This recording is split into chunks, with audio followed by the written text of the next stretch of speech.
right, let me tell you the next step of this because it drives home the point. What we know about the history of every other empire that also grew, was powerful, and then died was that the ride up as you're growing is a lot more fun and pleasant than the ride down when you're dying. The ride up was the 20th century, which many of you, like me, lived through. We now have to figure out how we descend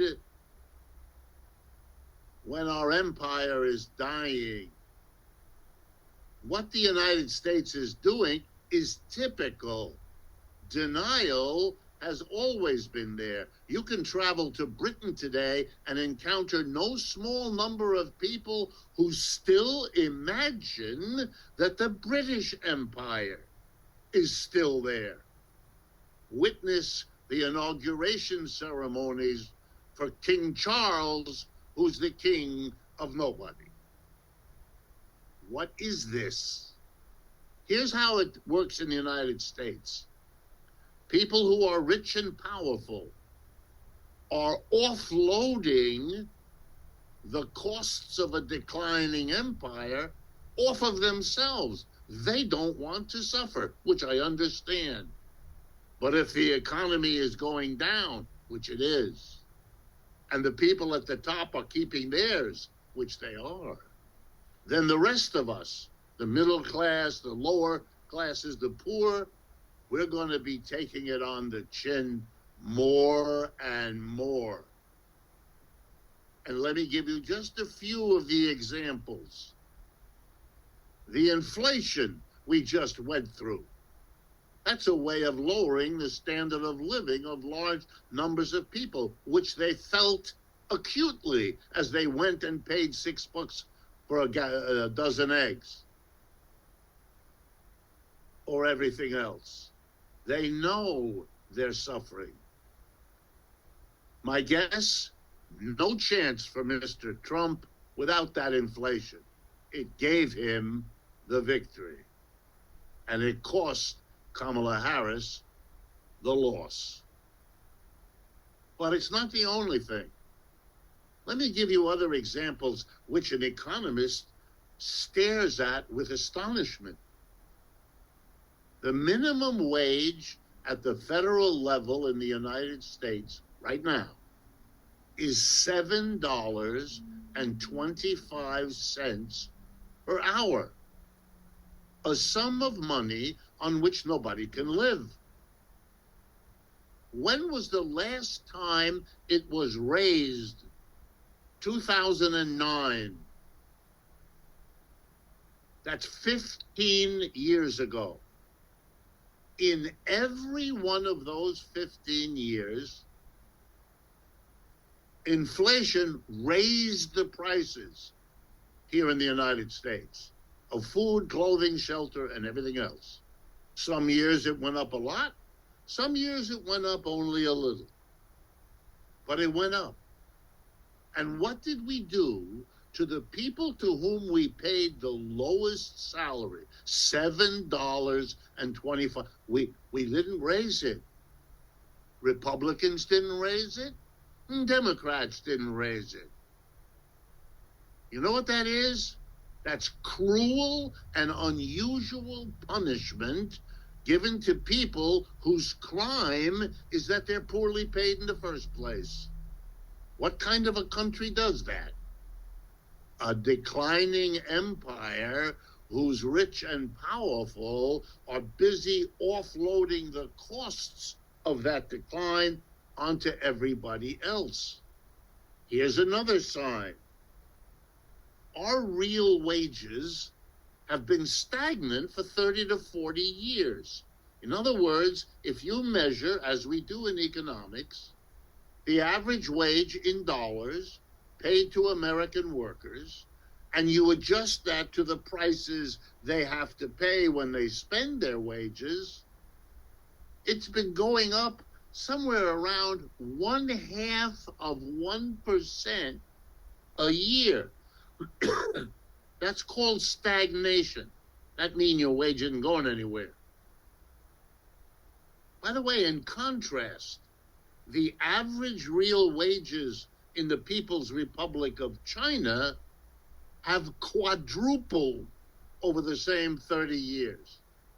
If you want to understand why the government in China is secure, why it is powerful, why economic growth there is celebrated, I just gave you the statistic. Their average wage quadrupled. The average wage in the United States went nowhere. That's not even close, friends.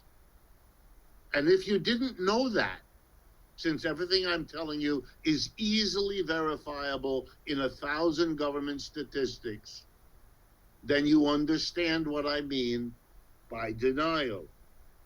We are therefore experiencing in this country an extraordinary deepening of inequality.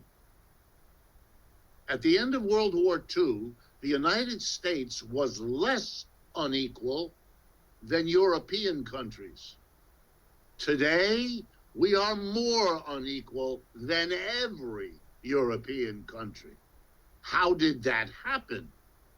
Well, on the one hand, when corporations went to China and took advantage of low wages and a growing market, it made a fortune for those corporations and therefore for the top 10% of Americans who own shares. Just a footnote. The top 10% richest Americans own 80% of the stocks and bonds. They did well.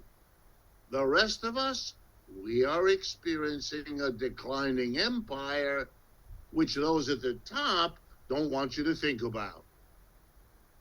They're managing it quite well. We cannot. That inequality, together with the inflation, gives you Mr. Trump's victory. And the bitterness and divisiveness that is suffusing this economy. And still, nobody willing to face these realities or to speak about them. Let me conclude by telling you that this is important to understand not only as our past and not even only as our present, as in the election we just had, but also in our future. This denial, this refusal to face the realities of the economy we have and that is shaping our lives, and even more those of our children, promises us frightening near future. I'm only going to give you 2 examples because I don't want to overstay my welcome with you, but I do want to leave you with useful information to navigate the immediate future. Mr. Trump won the election because he positioned himself with dramatic gestures, the sort favored by Madison Avenue advertisers. And the 2 gestures were, I am the great protector. Mr. Trump understood far better than the Democrats that people feel attacked, undermined, frightened, scared, worried for themselves and their children, as well they should be. They glimpse fearfully where things are going. They want to be protected from it all. So he put himself forward as the great protector. And his 2 images were walls, the image of a protector. He's going to put a steel wall at the southern border to protect us against the invasion of the immigrants. And then he's going to put another wall, a tariff wall, to protect us against the evil Chinese. Very powerful images, very successful. But in terms of economics, total incoherent nonsense. Let me explain, and then I will conclude. We have 10 to 12 million undocumented immigrants. That's according to the Department of Homeland Security. We are a population of 330 million Americans. Do the math. 10 to 12 of the poorest people in the country, those immigrants, are not the explanation for the economic difficulties of this rich country of 330 million people. The very idea of that is ridiculous. An undergraduate who wrote such a thing would be called in by their teacher and told, try to think through what you're saying before you say it. The real economic problems, and they are real, of the United States have to do with what I just spent 20 minutes going over with you. They don't depend on more or less immigrants. On the other hand, if Mr. Trump now deports 5 or 10 of these 10 to 12 million immigrants, which he has threatened to do, there will be consequences. Why? Because undocumented immigrants are the most abused of our working class.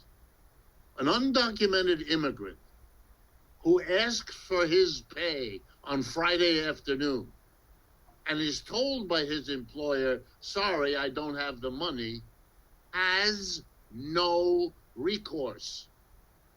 He can't go to the police. He's an undocumented immigrant. He doesn't want to get anywhere near any office of the government. He will not complain. He can't. He's like a slave. And that's how they're treated. The construction industry in this country is a major employer. If it doesn't have undocumented employees, it'll have to pay Americans. And you know what? It'll have to pay them a hell of a lot more than they're paying the terrified, undocumented immigrant. And that will mean the cost of construction will zoom up. And you know what that does? It worsens our inflation. Mr. Trump either can't do it for that reason, or he will produce an inflation that will overnight turn him from savior to demon in the eyes of his own followers. Then there's the second wall, the tariff wall. Let me remind everyone what a tariff is. It's just a tax. It's the name given to a particular kind of tax, namely the tax charged to an American importer when that person brings something produced overseas into the United States to be sold. It means Mr. Trump, a Republican who is against taxes, is proposing an enormous tax increase. And while he keeps saying he's hitting the Chinese with a tariff, it's not the Chinese who pay for tariffs. It's Americans. The American importer. will pay much more. And that person will then charge more to the consumer, you and me. And you know what that means? An inflation, which he can't have.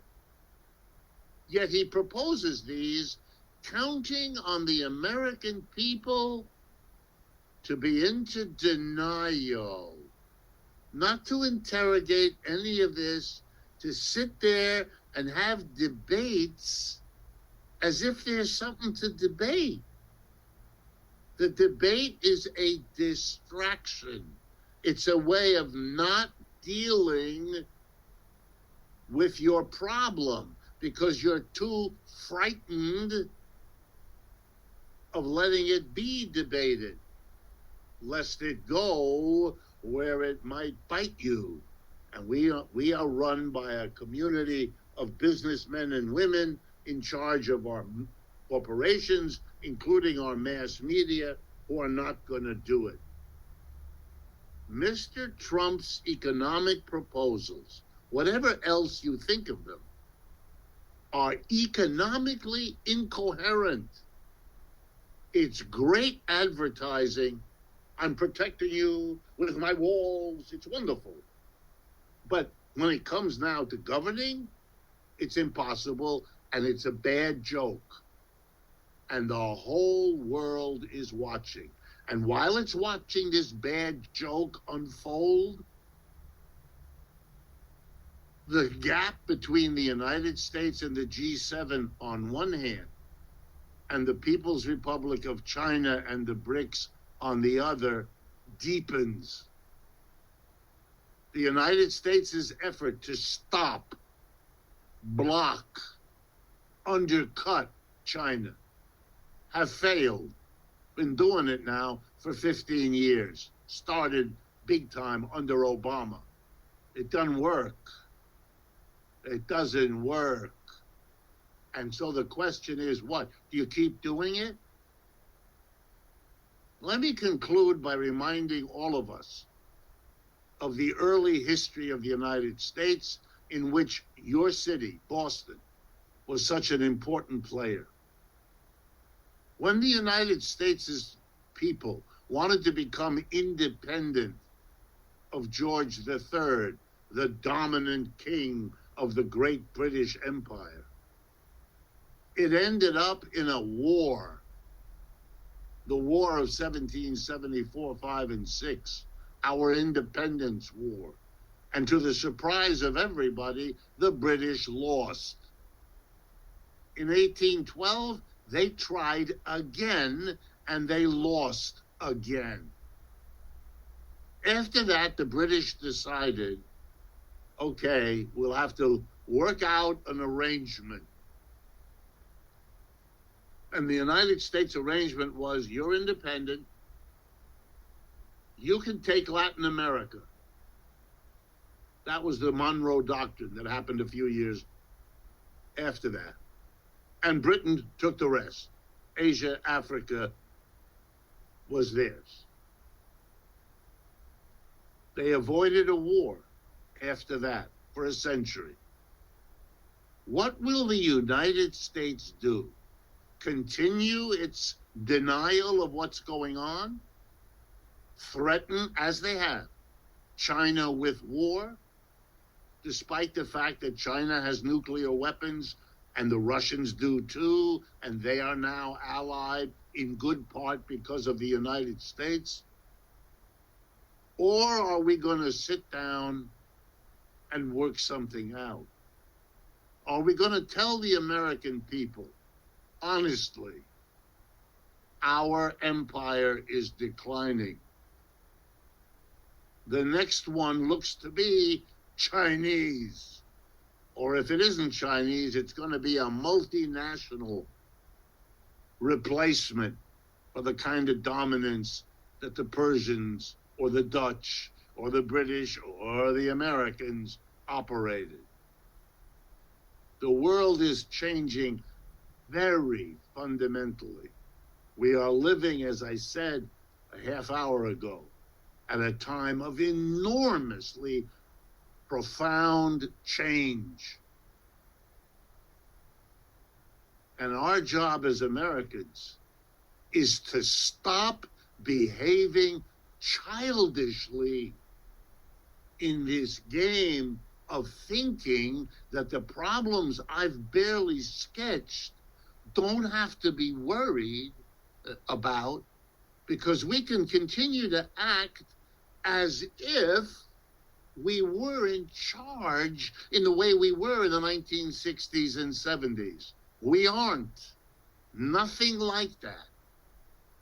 We are, the war in Ukraine is lost. For those of you who don't keep track, is over, except for signing the documents. Russia won, Ukraine and the West lost. The war in Gaza isolates the United States. Indeed, what historians will say when they look back on this time will be that the United States undertook to isolate and neutralize the dangers after World War II, first in the Soviet Union, then in China, then in the global socialist world, nowadays in what are euphemistically called authoritarian societies. But the end result of the plan to isolate the rest of the world going through these efforts was to isolate the United States itself. We and Israel are standing all alone in that part of the world. And the Europeans, whose world is collapsed, they're economically a basket case. And you know why? What the major reason is that Europe is gone as a player?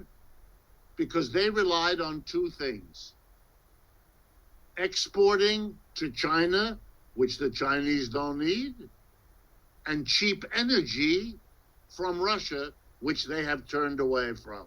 So the energy costs make European production uncompetitive. They have to pay too much for energy, and they can't sell in China the way they once did. They're done. Germany, which used to be the engine of European growth, is now the laggard dragging it down. It really is extraordinary, folks, that what you have thought about and assumed is now over. And it takes courage, but also a sense of realism to say, now we are going to talk honestly about our situation and try to find a livable way forward. The alternative, well, I don't want to spell it out. You can figure it out for yourself.